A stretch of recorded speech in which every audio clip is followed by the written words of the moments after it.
Hey, what up, y'all? Tonight we got a special little smoothie. Not really a special smoothie, but not a healthy smoothie. Tonight we're gonna make a whiskey raspberry smoothie drink boozy smoothie. Usually a recipe like this would call for some vodka or not whiskey, but we're gonna make do with whiskey and make ourselves a nice chilly little boozy smoothie with this stuff right here.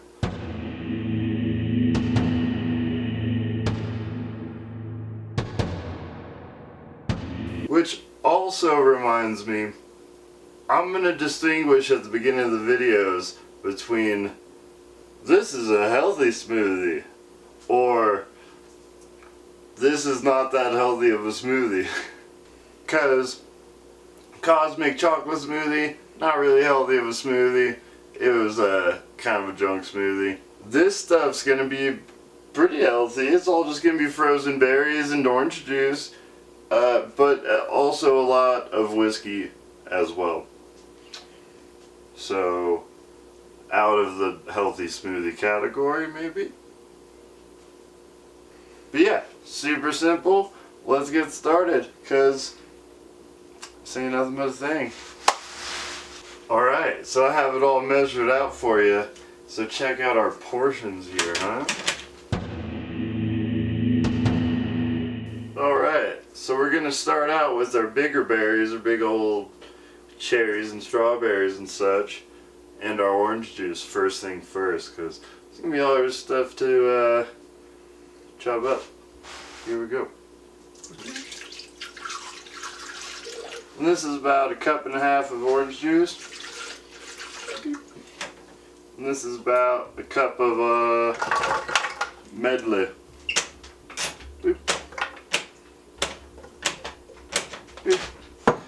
And I think we're just gonna give that a quick little blend. Just get it started. You dogs, stop drinking water. Oh. On. Boop.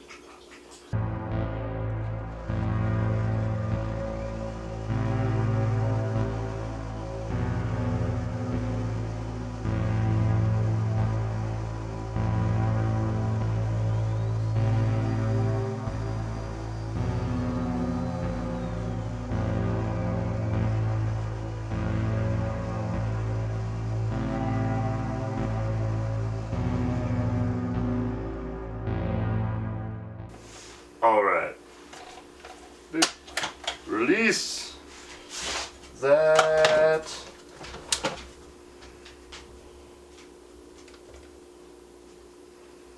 Looks pretty good and chopped up. I don't think there's very many chunkies or anything. Yeah. So next, we're gonna go with the whiskey. This is like, I don't know how big this little jar is. Gonna say about like 2.5, 3 shots worth, something like that. Do what you're comfortable with. Boop. And there that goes. And we'll throw in the rest of our raspberries. There's razzle dazzles. Boop. I think we throw them in here. This is pretty thin and watery, so hopefully with this round, it gets perfect. Like, perfect. Alright. And, blender number 2. Go!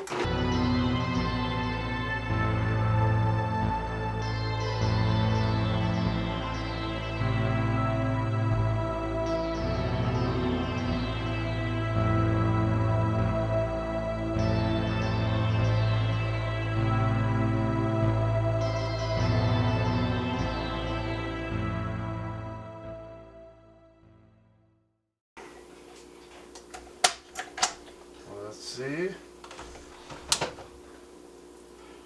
Oh. You know, I think that's good. I'm just gonna blend it a little more. Maybe we'll put it on Artificial intelligence mode, go!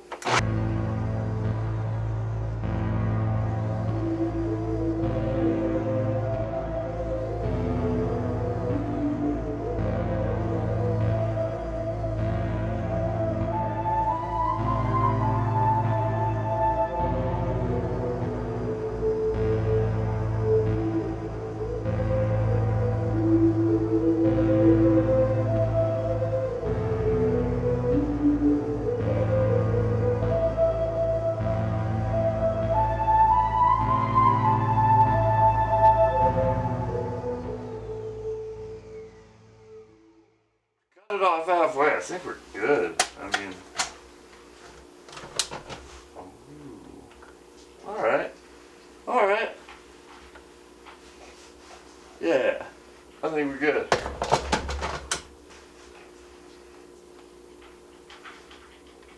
think I should taste test it.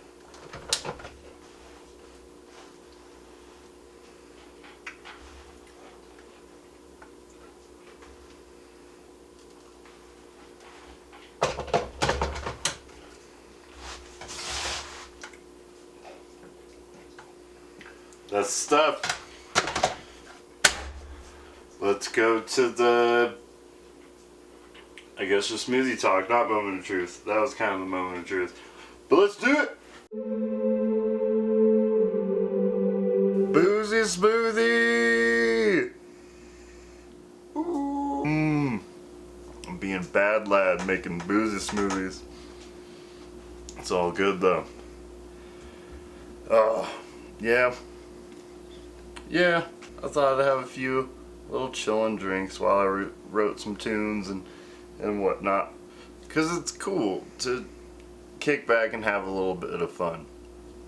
You know, there's definitely like a good thing to having goals and being disciplined a good amount of the time and not getting distracted, you know, and letting some bullshit get in your way because, you know, it's fun to drink. It's fun to do shit that's not fucking the healthy thing to do.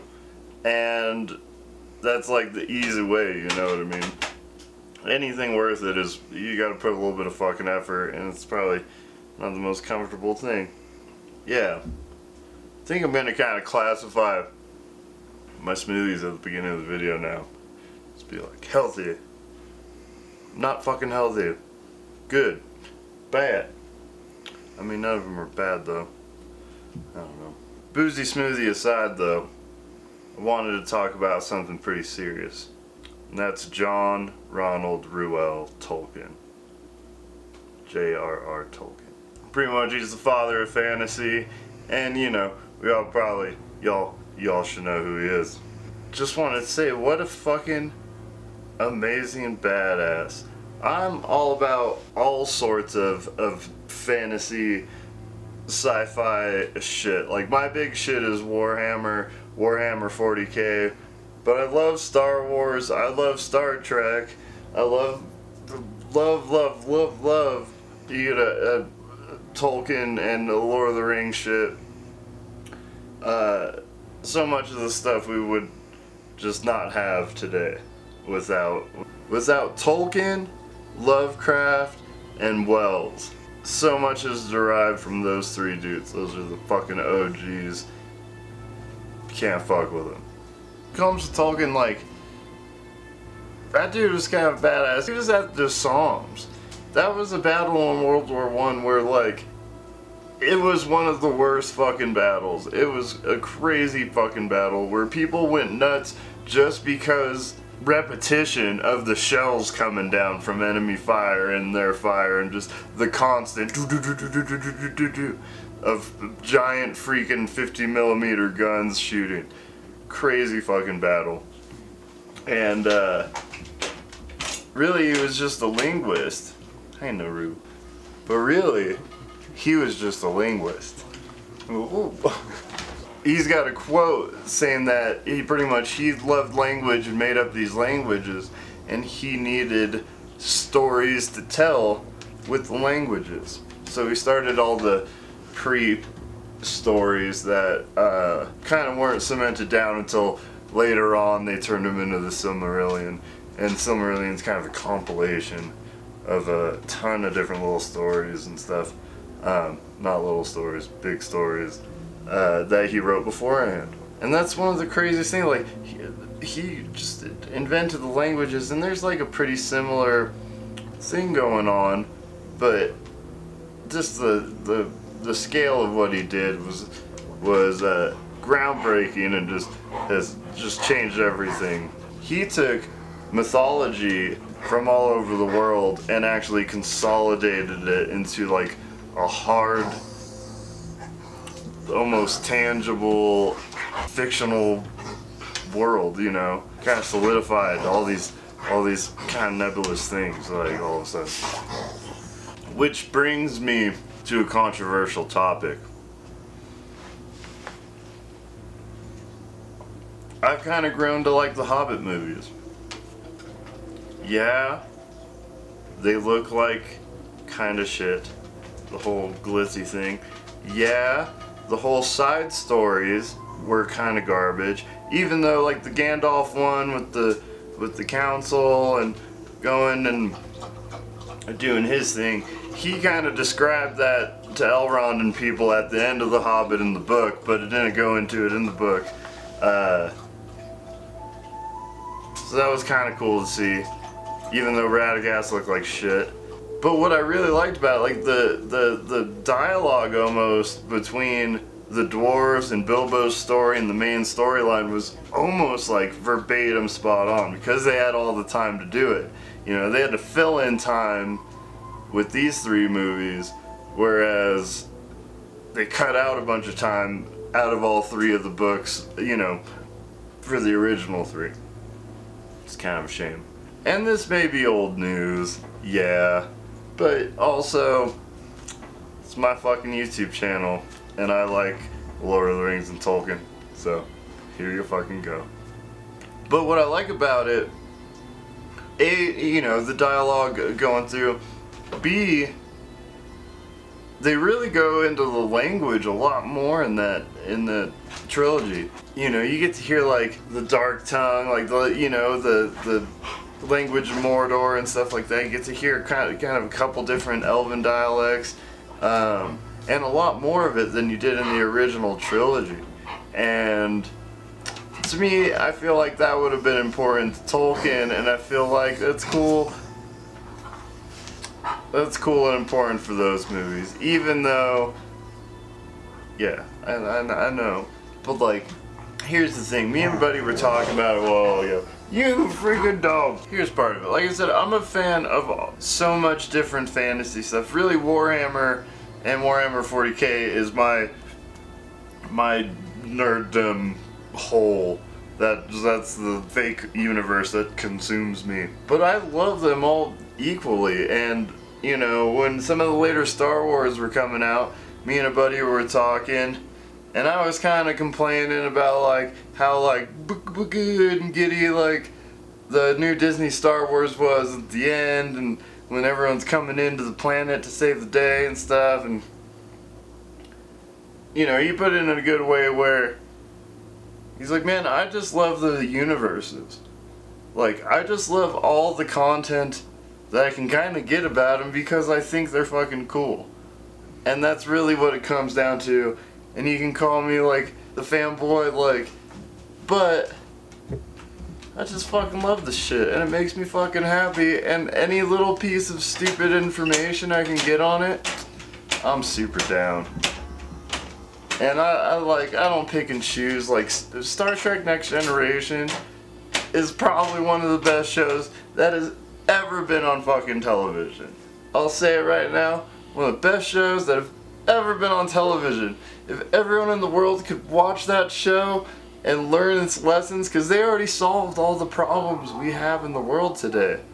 So it's like a hindsight look back, like, oh yeah, we dealt with that problem already, type of thing, and it's fucking great. But you don't have to hate Star Wars because you like the Star Trek. You don't have to hate Doctor Who because you like fucking, I don't know, who compares to Doctor Who? But like, you don't have to hate DC because you like Marvel. You don't have to fucking hate Power Rangers because you like Ninja Turtles. Like, we can just like all the things, guys. It's fucking okay. And some shit may grab you more than other shit, but you know, it's all cool, and it's all just like an exercise of imagination. And, you know, Warhammer is very dismal and dark, and there's pretty much like no hope in anything. But at the same time, as I love that stuff, and I love the storytelling when it comes to that stuff, because there's no like, the guy beats the bad guy and gets the girl and wins the day and whoop-a-doo, everything's cool. There's none of that at all. Everything comes with a consequence, and it's just a brutal, brutal, brutal world. But just because I love that type of shit, I also love to think about a more optimistic future, because I think it's more healthy for a real living mentality or something. Yeah, we could just be like, yeah, we're fucked, all the world's fucked, we're polluting, we're just killing it, like, but you're gonna do nothing but manifest that type of shit if that's what you're concentrated on, you know? Concentrate just on a little more positive things, or just, you know, trying like the tiniest bit just to be a little more part of a forward-thinking, you freaking dog. Forward-thinking mindset. It really helps. And there's a lot of good audiobooks now of Lord of the Rings, so if you don't get to read much, but you do audiobooks, listen to them. There's Andy Serkis reading of The Hobbit, I think, but it's amazing. He's an amazing actor, and like got a really cool voice. He's the guy who played Gollum, but he doesn't talk like that all the time. But yeah, Tolkien was a genius. Lovecraft, for his faults, was also amazing, and just masters of their craft. And yeah, I'm making drunkie smoothies, so I'm just kind of rambling, but you know, I think you guys are coming to realize what the fuck goes on this channel. And don't be afraid to have a boozy smoothie every once in a while. You know, even if you're trying to... Earthquake. Even if you're trying to live a healthy lifestyle and, you know, take it easy and not be a fucking party animal. Look, this is just great. You don't gotta drink 20 of them. You can just have one big ass mason jar. No, it's just great.